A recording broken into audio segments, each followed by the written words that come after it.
കർക്കിടക മാസത്തിന് തുടക്കമായി. ഇനി കേരളത്തിലെ ക്ഷേത്രങ്ങളിലും ഭവനങ്ങളിലും രാമായണ ശീലുകൾ മുഴങ്ങും. അക്ഷരവും അറിവും കവിതയുമെല്ലാം ഉൾക്കൊണ്ടതാണ് രാമായണം. ജാതി മത ലിംഗമന്യേ എല്ലാവർക്കും രാമായണം പാരായണം ചെയ്യാം. രാമായണത്തിൽ സയൻസ് ഉണ്ട്. പുഷ്പക വിമാനവും സേതുബന്ധനവും അതിന് ഉദാഹരണമായി പറയപ്പെടുന്നു. രാമായണത്തിലെ സയൻസ്. എല്ലാവർക്കും നമസ്കാരം. എൻ്റെ പേര് ഡോക്ടർ വി ബിന്ദു. ഞാൻ CBSE സ്കൂളിലെ പ്രിൻസിപ്പളാണ്. വിമലഗിരി പബ്ലിക് സ്കൂൾ കരുവങ്കാട് സ്കൂളിലെ പ്രിൻസിപ്പളാണ്. ഞാൻ 2019 CBSEയുടെ നാഷണൽ അവാർഡ് നേടിയ ഒരാൾ കൂടിയാണ്. ഒട്ടനവധി സ്കൂളുകളിൽ ക്ലാസ് എടുക്കാനും കൗൺസിലിങ്ങും ഒക്കെ ചെയ്യുന്നുണ്ട്. ഇപ്പോൾ രാമായണത്തിൻ്റെ ഒരു കാലമാണല്ലോ. എല്ലാ വീടുകളിലും രാമായണം ചൊല്ലിത്തുടങ്ങാൻ പോവുകയാണ്. എല്ലാവരും ചിട്ടയോടെ രാമായണം വായിക്കുന്നതിലേക്ക് ശ്രദ്ധ തിരിക്കുന്ന ഒരു സമയമാണ്. അപ്പോൾ കുറച്ച് എനിക്കറിയുന്ന കാര്യങ്ങൾ ഞാൻ നിങ്ങളുമായിട്ടൊന്ന് പങ്കുവെക്കാമെന്ന് വിചാരിക്കുന്നു. രാമായണം എന്നുള്ളത് ഒരു മതപരമായ ഒരു ഗ്രന്ഥം അല്ല.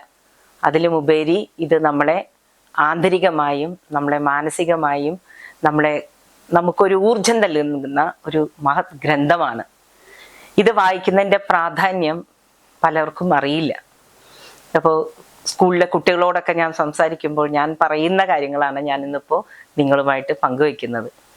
ഇപ്പോൾ 2700 വർഷങ്ങൾക്ക് മുമ്പ് ആര്യാവർത്തത്തിൽ ഒരു ഗോത്ര രാജാവ് എല്ലാം അവരുടെ കുടുംബത്തിൽ നടന്ന കാര്യങ്ങൾ അവിടെയുള്ള നാടോടി ഗായകർ പാടിയത് അല്ലെങ്കിൽ പറഞ്ഞ് തുടങ്ങിയ കാര്യങ്ങൾ, അവർക്ക് അത്ഭുതവും അവർക്ക് ബഹുമാനവും തോന്നിയ ഒരു രാജാവിൻ്റെ കുടുംബ വിശേഷങ്ങളാണ്.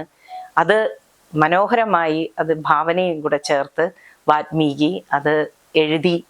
അത് അങ്ങനെ ഒരു രാമായണം വരുമ്പോഴേക്കും തന്നെ അത് പൂർത്തിയാകുമ്പോൾ തന്നെ അതോടൊപ്പം തന്നെ ഒരു 5 നൂറ്റാണ്ടുകളോളം എങ്കിലും ഇത് പരന്നു കഴിഞ്ഞു.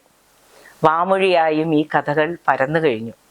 അപ്പോൾ ഇപ്പോഴും ഇത്രയും വർഷങ്ങൾക്ക് മുമ്പ് നടന്ന ഈ ഒരു കഥ എന്തുകൊണ്ട് ഇപ്പോഴും പ്രാധാന്യം അർഹിക്കുന്നു എന്ന് പല കുട്ടികളും ചോദിക്കാറുണ്ട്. അപ്പോൾ ഇതിന് കുറേ വശങ്ങളുണ്ട്. ഇതിന് ശാസ്ത്രീയമായ വശമുണ്ട്, ആത്മീയമായ വശമുണ്ട്. അതിലെല്ലാം ഉപരി ഇതിൽ വളരെ കാവ്യാത്മകമായ ഒരു മനോഹരമായ ഒരു കൃതി എന്നുള്ള നിലയിലും നമുക്ക് മലയാളികൾക്ക് ഇതിനോട് വളരെയധികം താല്പര്യവും ഇഷ്ടവുമാണ്. ഇത് വായിക്കുന്നതോടെ കുട്ടികളുടെ ശ്രദ്ധാപൂർവം വായിച്ചാൽ, തെറ്റുകൂടാതെ വായിച്ചാൽ അവരുടെ ഉച്ചാരണവും അവരുടെ കോൺസെൻട്രേഷനും അവരുടെ ഏകാഗ്രതയും ഒക്കെ വർദ്ധിക്കും. തെറ്റുകൂടാതെ സംസാരിക്കാനുള്ള ഒരു ആത്മധൈര്യവും അവർക്ക് കിട്ടും രാമായണം വായിക്കുന്നതിലൂടെ. പിന്നെ ഒരു ഊർജമാണിത് നമുക്ക് പകർന്നു തരുന്നത്. മൂല്യത്തെക്കുറിച്ചും ഒക്കെയുള്ള നമ്മൾ കേൾക്കുന്നതോടെ ന്യൂറോ സയൻസ് പറയുന്നത് എത്രമാത്രം നമ്മൾ ഇതെല്ലാം കേൾക്കുന്നു, നല്ല കാര്യങ്ങൾ, ഗുണപാഠങ്ങൾ, മറ്റുള്ളവർ ചെയ്ത നന്മകൾ ഒക്കെ കേൾക്കുന്നവർ നമ്മുടെ തന്നെ ചിന്തകൾക്ക് മാറ്റം വരും.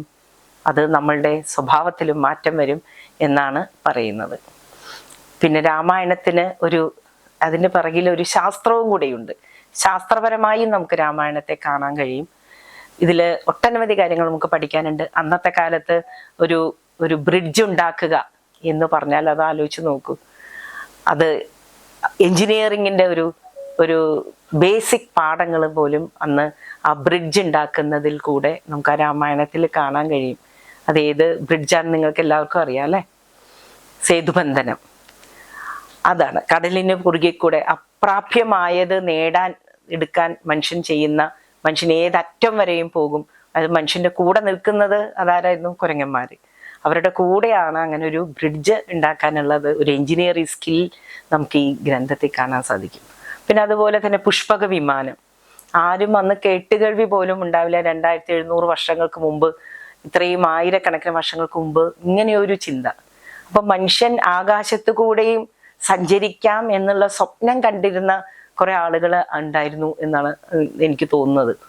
ഇതിപ്പോൾ ശരിക്കും അതിനൊരു പറയുന്നത് ഇതില് ഒരു വിമാനത്തിന്റെ ടെക്നോളജി ഒന്നും അതിൽ കാണുന്നുണ്ടാവില്ല.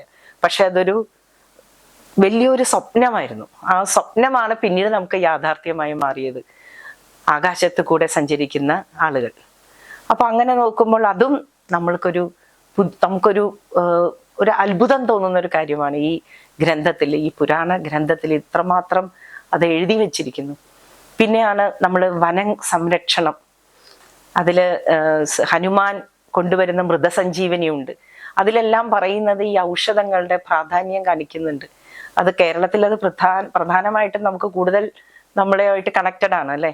നമ്മളാണല്ലോ കൂടുതലും, നമ്മളുടെ ആയുർവേദം നമുക്ക് മാത്രം സ്വന്തമാണ് അല്ലേ. അപ്പോൾ ഈ ഒരു കാര്യം ഇത്രമാത്രം ഈ ഔഷധങ്ങളെ കുറിച്ചിട്ടുള്ള അറിവുകൾ അത് മനുഷ്യന് എത്ര ഗുണകരമാണെന്നും അത് നമ്മളെ പഠിപ്പിക്കുന്നുണ്ട്. പ്രകൃതിയുമായി ചേർന്ന് നിൽക്കുന്നതിൻ്റെ, ഇപ്പോൾ നമ്മൾ ഈ SDG ഗോൾസ്, യുണൈറ്റഡ് നേഷൻസിന്റെ സസ്റ്റൈനബിൾ ഡെവലപ്മെന്റ് ഗോൾസ് എന്നൊക്കെ പറയുമ്പോൾ അത് പണ്ടേ ഇതെല്ലാം ഉണ്ടായിരുന്നു. പ്രകൃതിയുമായിട്ടും അതുപോലെ പ്രകൃതിയിലെ മറ്റ് ജീവജാലങ്ങളുമായിട്ടും ഒത്തിണങ്ങി വേണം മനുഷ്യൻ ജീവിക്കാൻ എന്നുള്ളതാണ് ഇത് പഠിപ്പിക്കുന്നത്. കാരണം ഇതില് ശ്രീരാമനെ, സീതയെ വീണ്ടെടുക്കാൻ സഹായിച്ചത് കൂടുതലും ആരായിരുന്നു? കുരങ്ങന്മാരാണ് അല്ലെ. അപ്പൊ കുരങ്ങന്മാരെ എന്തുകൊണ്ട് അങ്ങനെ വന്നത്?